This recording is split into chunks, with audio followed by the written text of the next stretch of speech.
Breakfast television provided in part by Tim's Omelet Bites. Back in 2 delicious flavors: bacon and cheese, and spinach and egg white. We built this city. We built this city on rock and roll. Built this city. We built this city on rock and roll. And a 10% property tax increase, potentially. That's how the city's being built and maintained. All right, let's get into it here. Welcome back, 4 Wide. We've been talking about it all morning. The plan for the budget of 2024 is going to be kind of put out there today. Final voting is on Valentine's Day, February 14th. According to the Toronto Star, the property tax increase we have been anticipating is going to be there, and wowie, wow, wow, wow, a double-digit number in property tax increase in the city of Toronto is reportedly going to be proposed at some point before we even go off the air this morning, right, Tam? Yeah, at 9 o'clock is when the budget chief, Shelley Carroll, will be holding a news conference before the budget meeting actually starts, the budget committee meeting at 9:30, and we'll be able to get a little sneak peek at what that proposed budget is and confirm whether or not it will be at indeed 10%, which is the highest price increase or tax increase we have seen since amalgamation. These are some of the other tax hikes that are proposed for the calendar year. I live in Mississauga. I'm getting hit as well, not to the extent that we're going to hear today.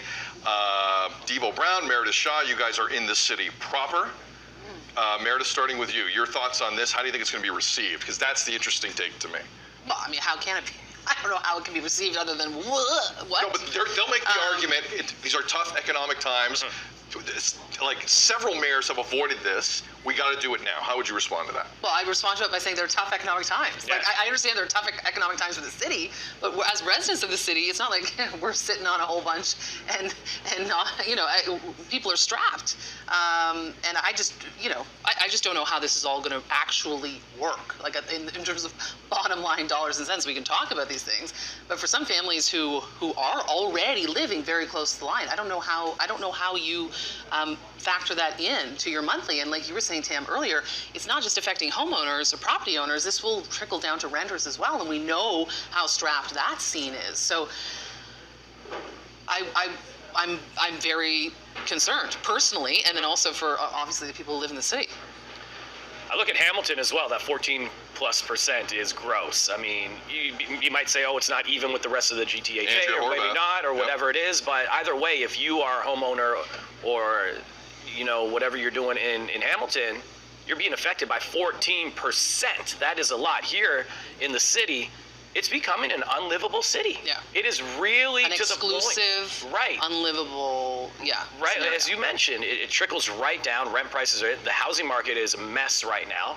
You don't really want anybody to own a home. Like, new owners can't happen. These younger people that are trying to buy places, or people that have been renting for a long time that are saving up to try and own in this city, you're not making it easy for that tough economic time to come out of that and get back to kind of healthier economic times.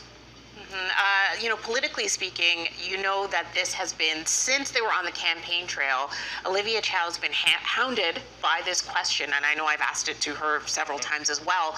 What do you think the property tax hike is going to be? Because she has said right off the bat, we are going to need a hike in order to deal with this budget shortfall that we have right now.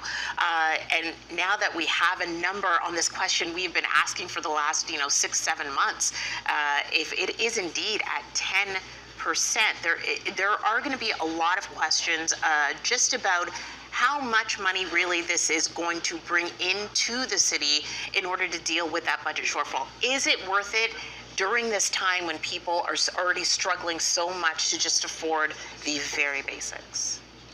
There's a part of me, Tam, that believes they're just throwing this out there as a trial balloon, for lack of a better term, politically, to see how bad there's going to be backlash, but how bad the backlash is going to be, and then we settle on a more reasonable, however you define that number, for the city of Toronto, one of the most expensive cities in North America to live in. Now, if that's not the case, this is a horrible example of not being able to read the room, and it's concerning.